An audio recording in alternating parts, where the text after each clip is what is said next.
Okay, सो आज हम start कर रहे हैं। हमने लास्ट क्लास में डिस्कस किया था what is ratio, what is proportion, what is the direct proportion, what is the inverse proportion, right. सारी डेफिनेशंस क्लियर है। इक्विवेलेंट रेशियो क्या होता है, equivalent proportion, these ratios already we had discussed in the last class, right. Direct proportion का मतलब क्या बताया था, कोई मुझे बताएगा? What is the meaning of direct proportional?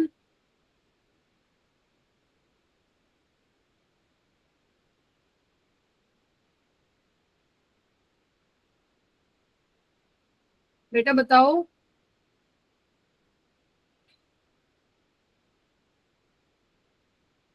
Ma'am मतलब कि अगर इसका सेम रेशियो होगा। डायरेक्ट प्रोपोर्शन का मतलब मैंने आपको ये बताया था कि सबसे पहले आपके पास दो क्वांटिटीज का होना जरूरी है। बताया था नहीं बताया था? Yes ma'am.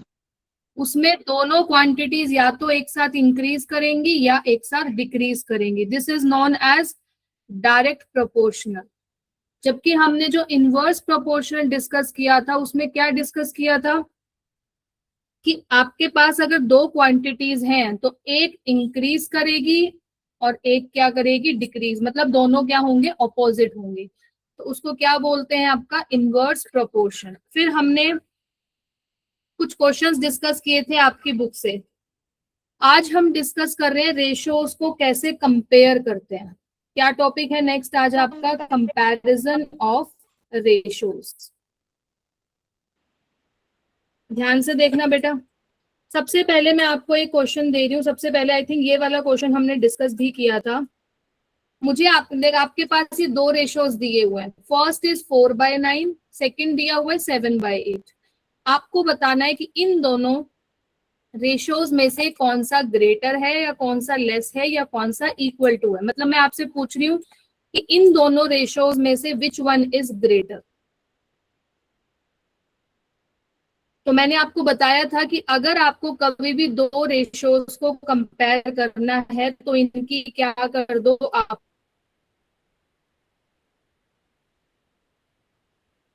आपस में क्रॉस मल्टीप्लीकेशन। 4 8 जा 32, 7 9 जा 63। कौन सा नंबर बड़ा है, ये 32 या 63? 63। सो 63 इट मीन्स 4/9 7/8। तो 7/8 क्या हो गया इसका ग्रेटर नंबर। ठीक है, ये तो सिंपल था कि आपने क्रॉस मल्टीप्लाई कर दिया। बट अगर मैं अब आपको ये क्वेश्चन देती हूँ, √13, √8 एंड √7, √5, इसमें से बताओ अब कौन सा नंबर बड़ा है। सेम चीज इसमें भी करेंगे। √13 मल्टीप्लाई √5, √7 मल्टीप्लाई √8, कितना होगा ये? √65। और ये कितना होगा? √56। अभी भी कैसे बताओगे? क्या रूट में सबको वैल्यूज निकालनी आती है कि नहीं आती है? लॉन्ग डिविजन मेथड आता है सबको? लॉन्ग डिविजन मेथड आता है सबको? स्क्वायर रूट कैसे निकालते हैं? तो ये कुछ आएगा 8 पॉइंट समथिंग, जबकि ये आएगा 7 पॉइंट समथिंग। तो कौन सा नंबर बड़ा है? 8 समथिंग। तो इसका मतलब आपके पास ये वाला नंबर क्या है, बड़ा है। समझ आया ये चीज कैसे करना है? कोई भी अगर आपके पास दो रेशियोज दिए हुए हैं, अगर आपको कभी भी दो रेशियोज की कंपैरिजन करनी है तो क्या करोगे? उनका क्रॉस मल्टीप्लीकेशन। समझ आ गया बेटा ये? Yes ma'am. अब मेन जो चीज है वो ध्यान से देखना। एक क्वेश्चन मैं ये करवा रही हूँ, अगला क्वेश्चन अब आपको करना है। कंसेप्ट वही सेम चल रहा है, रेशियो एंड प्रोपोर्शन। ठीक है, क्वेश्चन देखना, फिर अगला क्वेश्चन आप मुझे करके दिखाओगे। A/B आपको दिया हुआ है 2:1 एंड B/C आपको दिया हुआ है 4:1। देन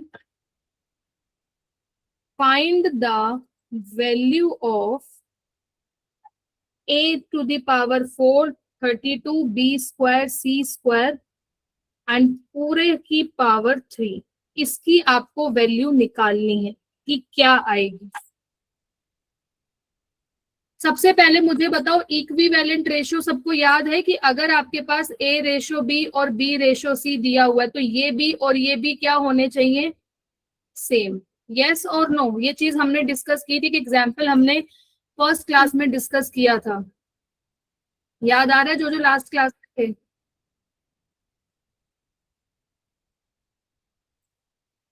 अब यहाँ पे आपको दिया हुआ है A रेशो B है 2:1, मतलब A अपॉन B कितना दिया हुआ है 2/1, B अपॉन C कितना दिया हुआ है 4/1। तो आपको इस एक्सप्रेशन की वैल्यू निकालनी है, क्या होगी। सबसे पहले देखो बेटा, जब भी आपके पास कोई ऐसा क्वेश्चन आता है जिसमें आपके पास A ratio B B ratio C दिए हुए हैं, कुछ वैल्यू फाइंड आउट करनी है, तो हमेशा यहाँ क्या करो, क्रॉस मल्टीप्लाई। तो A की वैल्यू क्या हो गई 2B, और यहां से B की वैल्यू क्या हो गई है 4C। इतना समझ आ गया है? बोलो।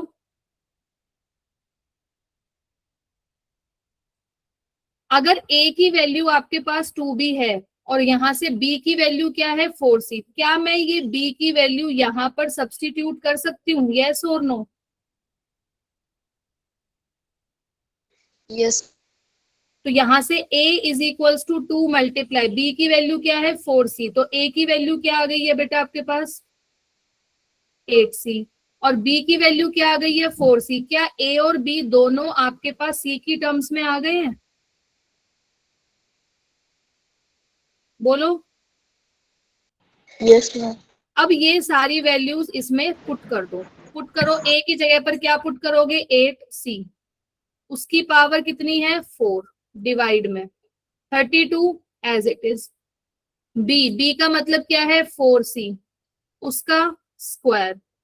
सी स्क्वायर एज इट इज क्यों रख रही हूँ, क्योंकि पूरा जो जो सब्स्टिट्यूट करने पर जो आंसर आ रहा है वो पूरा C में आ रहा है, तो यहाँ C स्क्वायर एंड पूरे की पावर कितनी है 3।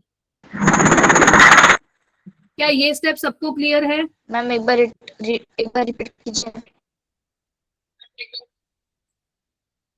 बेटा सबसे पहले मैंने क्या किया, यहां से A अपॉन B को लिखा 2/1, क्रॉस मल्टीप्लाई किया, A की 1 से मल्टीप्लाई A, 2 की B से multiply 2B। B upon C है 4/1, फिर से क्रॉस मल्टीप्लाई किया तो ये हो गया B और ये हो गया 4C। अब ये पूरा एक्सप्रेशन की हमें वैल्यू फाइंड आउट करनी है। अब A आ रहा है B की टर्म्स में, B आ रहा है C की टर्म्स में, तो कुछ तो आ ही नहीं रहा है। तो मैंने क्या किया, B की वैल्यू 4C यहाँ पुट कर दी, तो A भी आ गया C की टर्म्स में और B भी आ गया C की टर्म्स में। अब ये दोनों वैल्यूज मैंने यहाँ पे क्या कर दी है, पुट कर दी है। A की जगह पे क्या लिख दिया 8C power 4 as it is, 32 as it is. B की जगह पे क्या लिख दिया 4C square and C square as it is क्यों रखा, क्यों, क्योंकि यहाँ भी C आ रहा है यहाँ भी, तो इसको मैंने एज इट इज लिख दिया है, और ये पावर 3। अब जरा सॉल्व करो इसको। अब जो आपने एक्सपोनेंट एंड पावर्स में जो पढ़ा है वो देखो। अब इसको लिख सकते हो 8 की पावर 4 एंड C की पावर 4, यस और नो। Yes ma'am.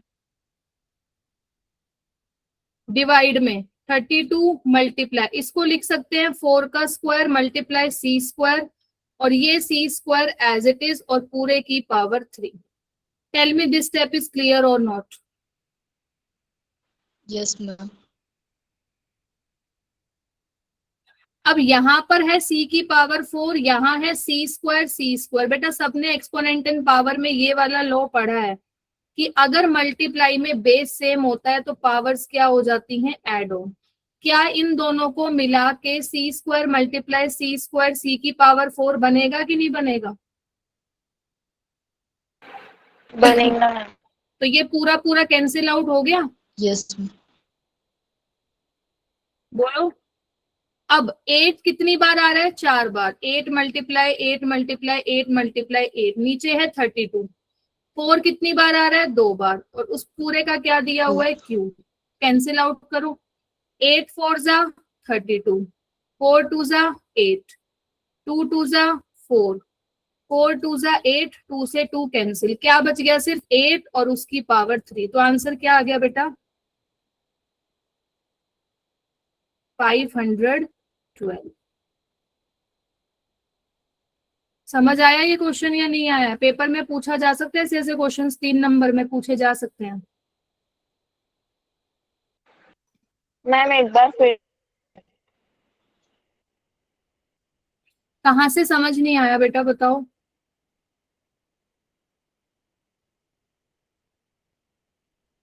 स्टार्टिंग से समझ नहीं आया या स्पीच में से कहाँ से समझ नहीं आया है? स्टार्टिंग से।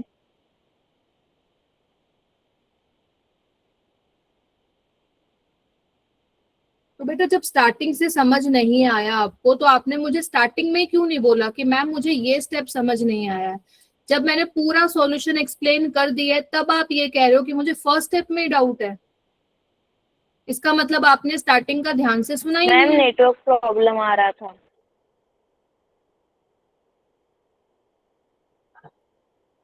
यहाँ पे आपको दिया हुआ है A/B है 2:1, तो हमने लिखा A/B 2/1।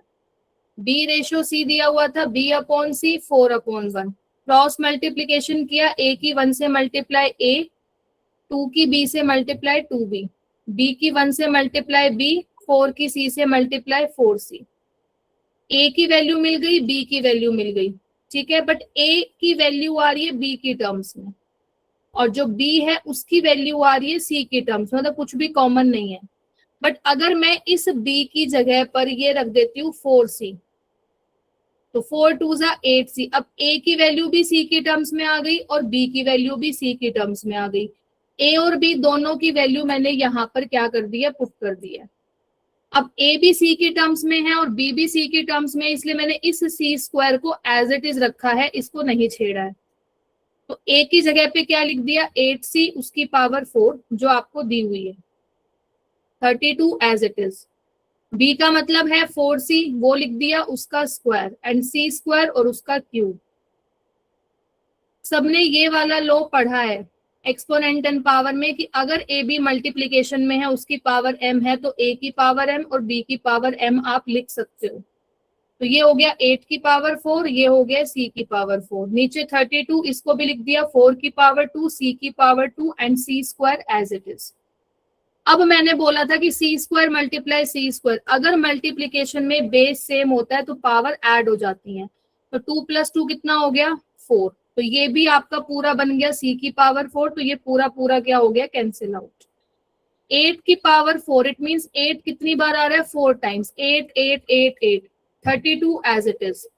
4 स्क्वायर मतलब 4 दो बार आ रहा है, तो इसको मैंने किस में कन्वर्ट कर दिया, अब आपका सिंपलेस्ट फॉर्म में। सिंपलेस्ट फॉर्म में करने के बाद सिर्फ बचा 8 और ये पावर 3 एज इट इज। तो 8 मल्टीप्लाई 8 मल्टीप्लाई 8 कितना होता है बेटा, 512। This is your final answer.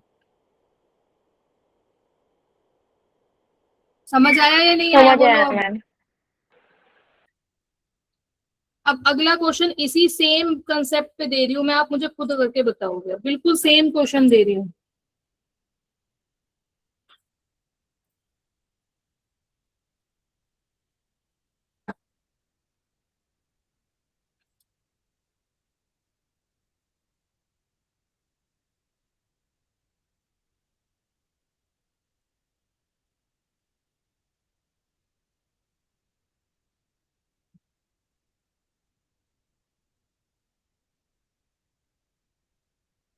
जरा बताना इसकी वैल्यू क्या आएगी, बिल्कुल सेम क्वेश्चन दे रही हूँ बिल्कुल।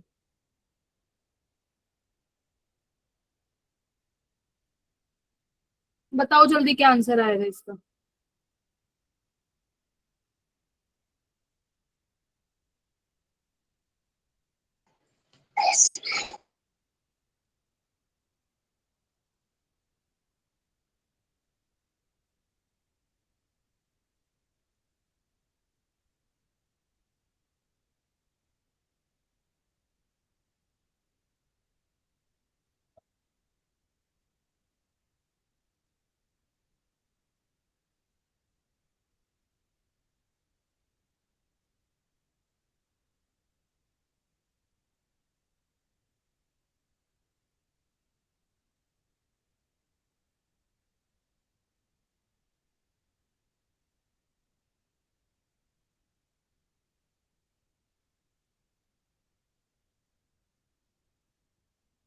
जल्दी करो बेटा।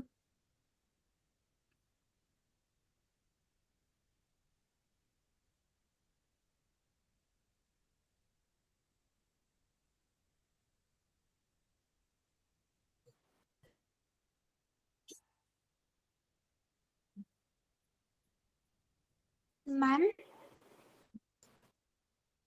हाँ जी बेटा। एक सेकंड के लिए ऊपर कीजिए ना स्क्रीन। बस नहीं, थोड़ी और कीजिए मैम।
डन हो गया बेटा।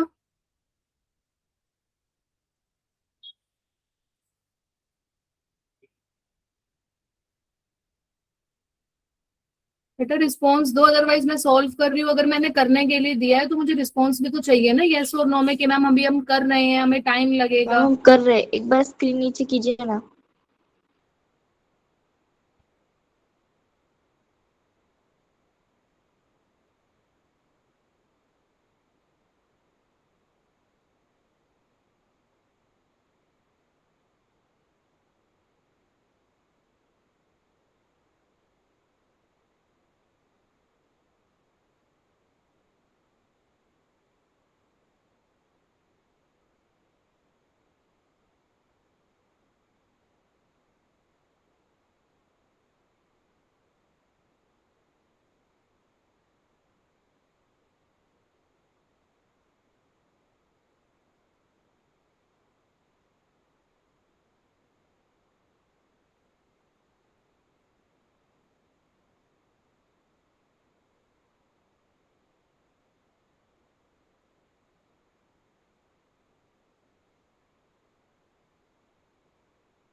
बेटा बिल्कुल सेम है, जैसा भी मैंने जो करवाया है बिल्कुल सेम स्टेप्स हैं।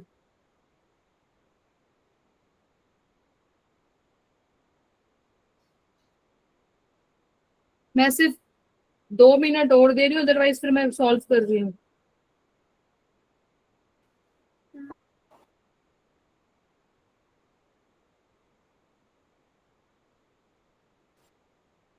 मैम मेरा आंसर आया है बट शायद वो गलत है। क्यों बेटा, आपको ऐसा क्यों लग रहा है कि गलत है?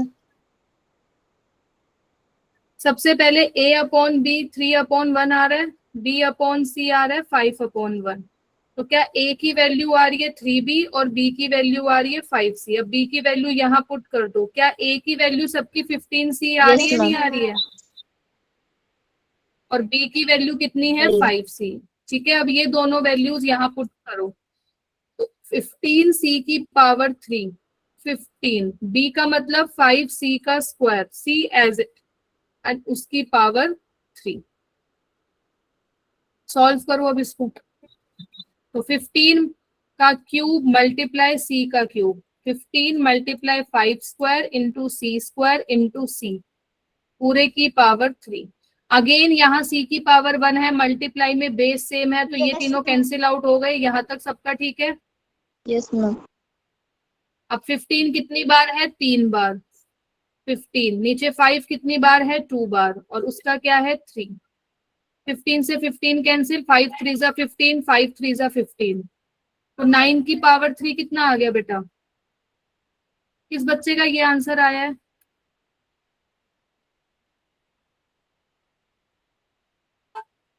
किसी का आया सेम आंसर?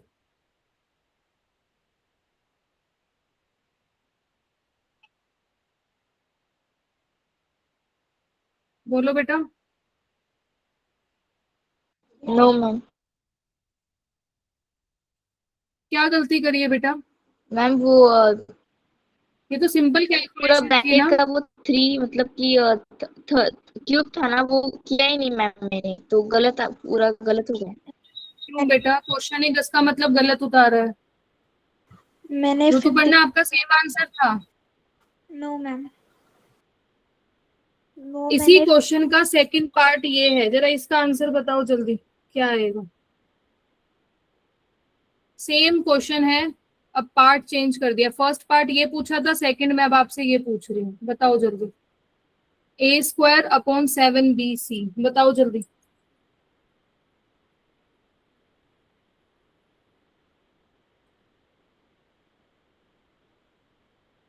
बेटा आप देख लो, आज आपकी क्लास में सिर्फ 2 ही क्वेश्चन हो पाए, 9 बज चुके हैं ऑलरेडी। कितना स्लो कर रहे हो आज आप काम। करवाने को तो मैं करवा सकती हूँ, मैं सीधा आंसर लिख देती हूँ, बट मुझे पता तो चले कि आपको समझ कितना आ रहा है। सिंपली यहाँ पर ए और बी की वैल्यू सब्स्टिट्यूट करो और बताओ जल्दी क्या आंसर आ रहा है। मैम जो पहले ए बी की रेशो दी थी वही इसके अंदर ऐड करनी है क्या? हाँ सेम रेशो है बेटा, सेम। ए का कितना दिया हुआ था? A/B दिया हुआ है 3:1, और B/D दिया हुआ है 5:1। सेम क्वेश्चन है बिल्कुल, सिर्फ पार्ट चेंज किया है। 3/7।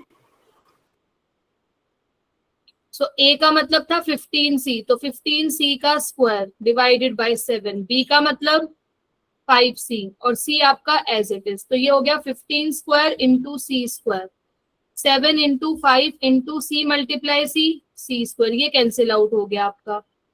ठीक है, फिर आपका बचा यहाँ से 15 मल्टीप्लाई 15, नीचे बचा 7 इंटू 5, तो 5 3 जा 15। बेटा 45/7 नहीं आ रहा? यस ऋतुपर्णा।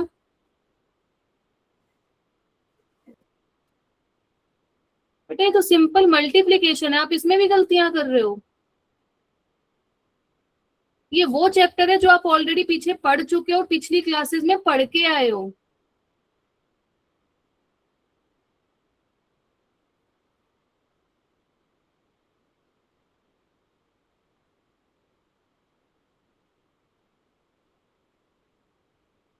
जवाब दो मुझे।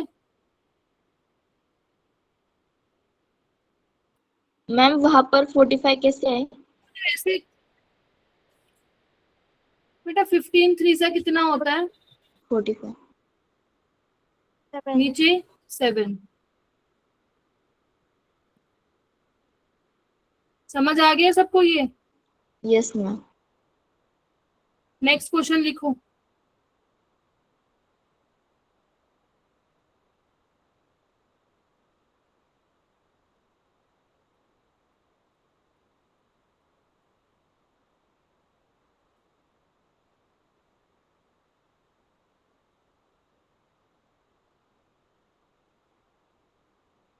जल्दी से बताओ इसका आंसर क्या होगा।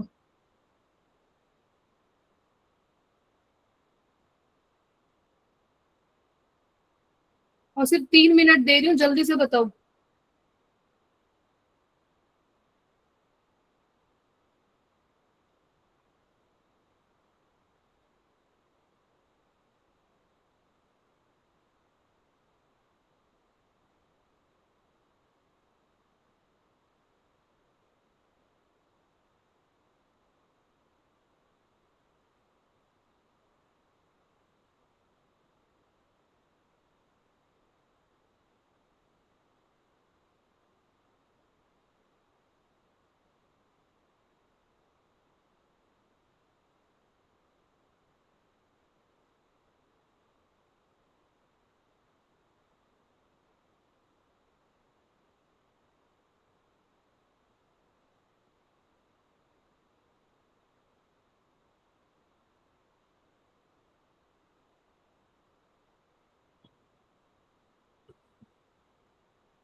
हो गया सबका?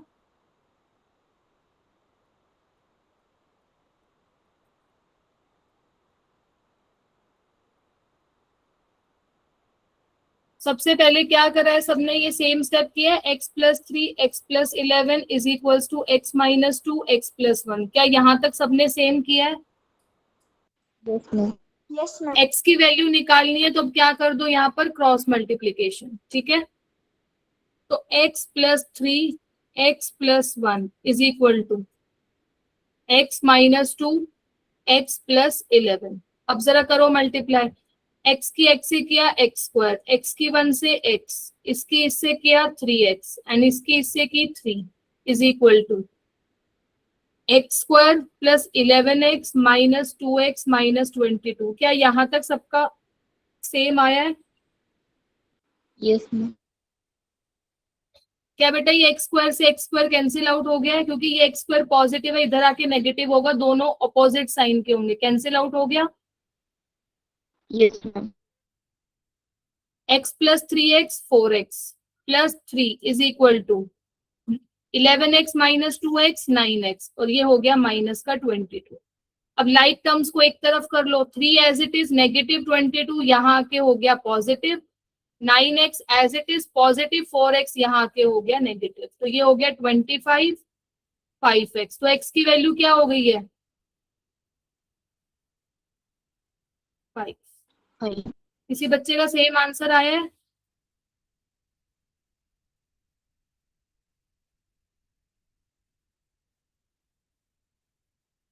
बोलो बेटा।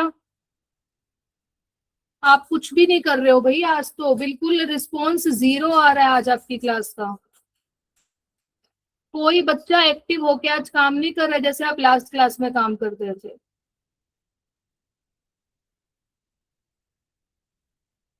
आप बेसिक कैलकुलेशन में गलती कर रहे हो, इसका मतलब आप घर पे रिवाइज ही नहीं कर रहे हो। किस किस बच्चे ने, लास्ट क्लास हमारी कब हुई थी? Tuesday, right? 2 दिन किस किस बच्चे ने ऑनेस्टी से बताना जिसने आप पढ़ाई करी हो, जिसने ये टॉपिक रिवाइज किया हो। और जो चैप्टर मैंने पढ़ाया था रेशियो एंड प्रोपोर्शन, जो मैं आज क्वेश्चंस करवा रही हूँ, उसमें तो सिर्फ बेसिक कंसेप्ट यूज हो रहा है, बेसिक कैलकुलेशन यूज हो रही है आपकी। बेटा ऐसे कैसे काम चलेगा? आई एम वेरी डिसअपॉइंटेड आज आपकी परफॉर्मेंस देख के। एंड आपको पता है कि मैथ सब्जेक्ट ऐसे नहीं आएगा, ये अब आपके ऊपर है, मैं वहां आके आपका होमवर्क चेक नहीं करूंगी।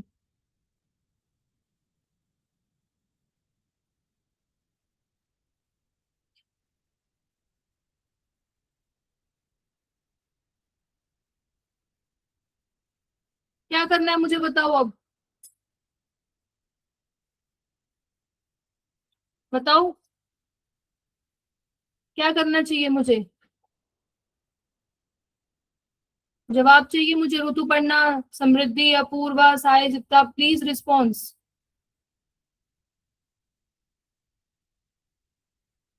इस क्वेश्चन का आंसर किसी बच्चे का नहीं आया?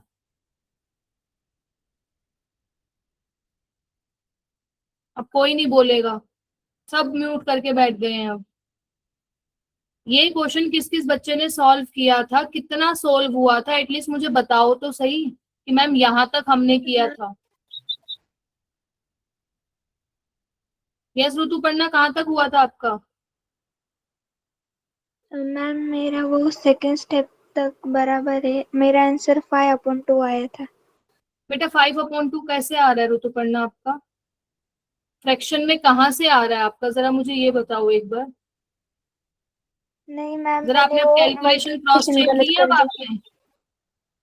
बेटा अगर एक स्टेप गलत हुआ इसका मतलब पेपर में पूरा का पूरा क्वेश्चन ही गलत होगा ना। अगर आपने स्टार्टिंग में ही फर्स्ट स्टेप में मिस्टेक कर दी है तो टीचर आपका नीचे का सॉल्यूशन क्यों देखेगी? मैथ्स में तो वैसे भी स्टेप मार्किंग के नंबर मिलते हैं ना। बेटा आप लोग थोड़ा सीरियस हो जाओ, मैं आपको स्टार्टिंग के फर्स्ट डे से बोलती हुई आ रही हूँ कि ये थ्योरी सब्जेक्ट नहीं है, ये थ्योरी सब्जेक्ट नहीं है।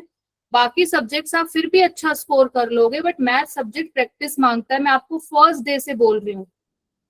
ये कोई रट्टाफिकेशन का सब्जेक्ट नहीं है। अगर आप सोच रहे हो कि 2 दिन बाद क्लास है तो हम आज ही रिवाइज करेंगे, नहीं।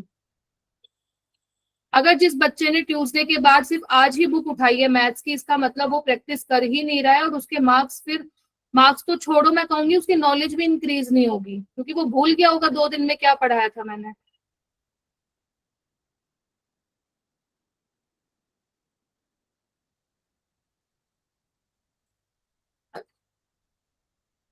नेक्स्ट क्वेश्चन जरा बताना इसका आंसर क्या होगा।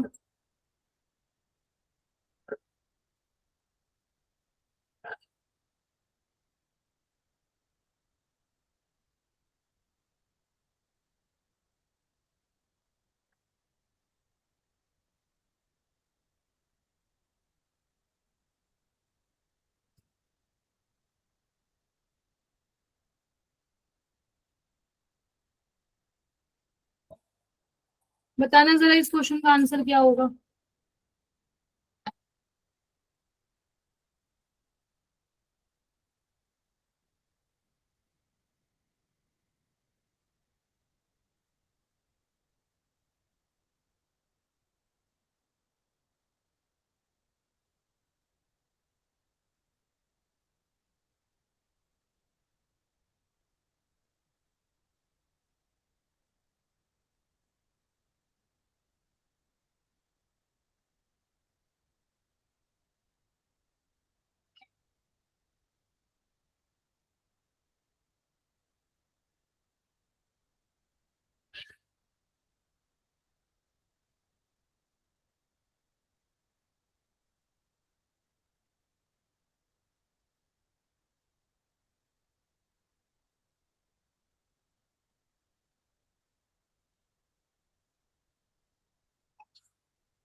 ये हो रहा है सॉल्व या ये नहीं हो रहा है।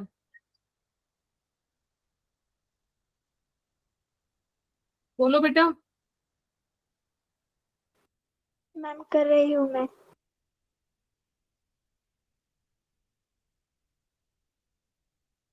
बेटा ये ऐसे क्वेश्चंस आपने है ना अपने उसमें भी करे हैं, ज्योमेट्री वाले चैप्टर्स में, जब हमने अभी वो चैप्टर किया था ना पैरेलल लाइंस वाला, कि दो एंगल्स का आपको रेशो दिया हुआ है ए और बी का, देन सम इज 180, देन आपको ए और बी की वैल्यू निकालनी थी। तो यहाँ पे 2 नंबर्स का रेशो दिया हुआ है, तो पहला नंबर क्या अज्यूम किया आपने, 31x अज्यूम किया है कि नहीं किया है। बोलो। सेकंड नंबर क्या अज्यूम किया आपने, 23x। इन दोनों नंबर्स का जो सम है वो कितना दिया हुआ है, 216।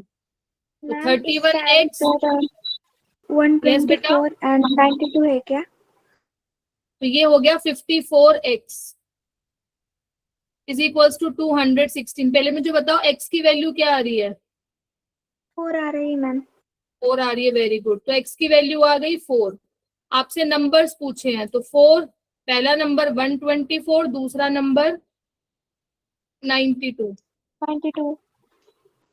सबका सेम आ रहा है। Yes ma'am. चलो very good. Next number, next question सबने कर लिया इसको note down. Yes. Yes ma'am.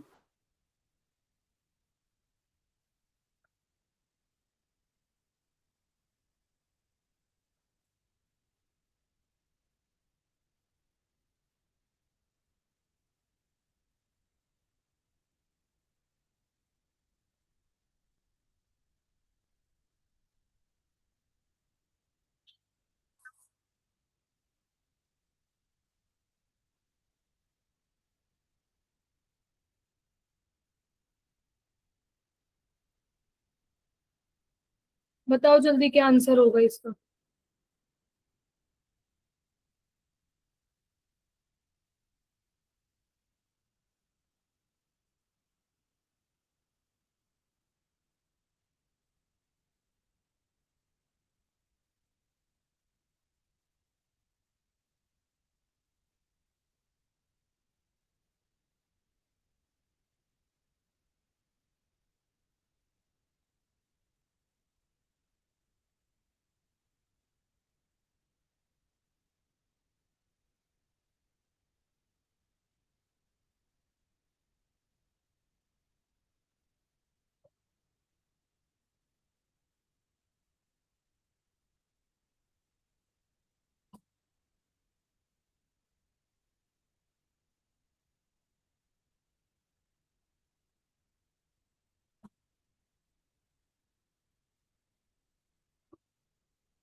हो गया बेटा सबका?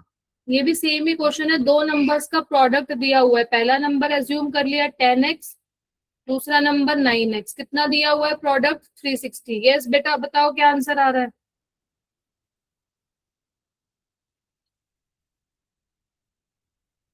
सो फर्स्ट नंबर हो गया 10x एंड सेकेंड नंबर हो गया 9x। दोनों नंबर्स का जो प्रोडक्ट है वो कितना दिया हुआ है 360। तो 90x² is equals to 360। So x square कितना हो गया 360 बाय 90, 0 से 0 कैंसिल। सो x स्क्वायर कितना आ गया है 4। x की वैल्यू कितनी आई है बेटा? 2। 2 आ गई है, वेरी गुड। तो पहला नंबर कितना हो गया 20, दूसरा नंबर क्या हो गया आपका 80। क्या सबका सेम आंसर आ रहा है? Yes ma'am.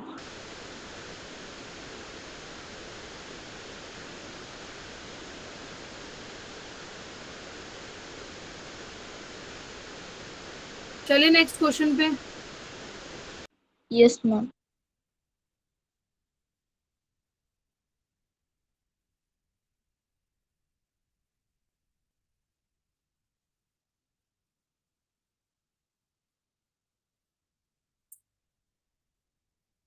ये सारे क्वेश्चंस मैं आपकी बुक के करवा रही हूँ आज आपको। If this ratio this root and उसके अंदर की terms is equals to this, तो आपको रेशियो निकालना है a अपॉन b, क्या आएगा? और ये चीज मैंने आपको फर्स्ट क्लास में बताई थी कि अगर आपके पास एक तरफ रूट आ रहा है और एक तरफ रूट नहीं है तो आप क्या करोगे, दोनों तरफ स्क्वायरिंग बोथ साइड। और सबको पता है इस रूट का मतलब क्या होता है, पावर 1/2। याद आ रहा है कुछ या नहीं? बेटा अभी पिछले वाला ही चैप्टर पढ़ के आए हैं, अभी स्क्वायर रूट वाला जिसमें ये इंडिसेस वगैरह थे। इसका मतलब है 0.04 0.4 मल्टीप्लाई a इसकी पावर 1/2, और ये है 0.4 0.04 मल्टीप्लाई b की पावर 1/2। अब मैंने क्या बोला, यहाँ इस पूरे पर की पावर 1/2 है, तो क्या कर दिया, दोनों तरफ स्क्वायरिंग बोथ साइड। यहाँ स्क्वायरिंग कर दी है तो यहाँ अलग से स्क्वायर हुआ, यहाँ भी स्क्वायर हुआ और यहाँ पर भी स्क्वायर हो गया। सबने ये वाला लॉ पढ़ा है, a की पावर m की पावर n, तो ये दोनों क्या हो जाते हैं मल्टीप्लाई। तो ये 2 से ये 2 क्या हो गया, कैंसिल आउट। क्या बचा, this multiply this is equals to 0.4 square 0.04 square multiply, यहाँ पर भी ये कैंसिल आउट, क्या बचा सिर्फ b। मुझे किसकी वैल्यू चाहिए, a upon b। a as it is, इस b को यहाँ नीचे ले आए, ये वाली टर्म एज इट इज, क्योंकि पावर 2 है, 2 बार लिख दिया है। 0.04 0.04 दो पावर है, इसलिए 2 बार इन दोनों को यहाँ नीचे ले आए। ये कैंसिल आउट, ये कैंसिल आउट, क्या बचा a अपॉन b। इसको लिख सकते हैं 4/10, इसको लिख सकते हैं 4/100। आंसर 16/1000। तो a रेशियो b कितना आ गया, 16/1000। बोलो बेटा। क्या बेटा? सिंपलीफाई नहीं करना होगा? इसने पूछा है कि आपको a रेशियो b की सिर्फ वैल्यू बतानी है, इसको सिंपलेस्ट फॉर्म में कर लो। 2 8 जा एंड देन 500, 2 4 जा 250, 2 2 जा 125, तो लिख दो 2:125। सिंपलेस्ट फॉर्म में कर दो, ये आंसर आ गया आपका। समझ आया या नहीं आया अब? Yes ma'am. बेटा थोड़ा पढ़ना शुरू कर दो, ऐसे काम नहीं चलेगा। आज आपकी क्लास में सच में, आज तो मुझे ऐसा लग रहा है कि मैं पढ़ा किसको रही हूँ, क्योंकि रिस्पॉन्स ही नहीं आ रहा है आज आपकी क्लास में से। कल की क्लास में इन क्वेश्चंस को मैं दोबारा पूछूंगी एंड देन नया कंसेप्ट स्टार्ट करेंगे, dividendo componendo rule. This is very important topic जो मैं कल स्टार्ट करूंगी, ठीक है? यस, रिस्पॉन्स चाहिए मुझे। आज का काम अच्छे से रिवाइज कर लेना। कल मैं एक बच्चे से पूछूंगी कि मैंने आज की क्लास में क्या पढ़ाया है, देन उसके बाद फिर मैं आगे का टॉपिक स्टार्ट करूंगी। ठीक है, चलो बाय बेटा, गुड नाइट, टेक केयर।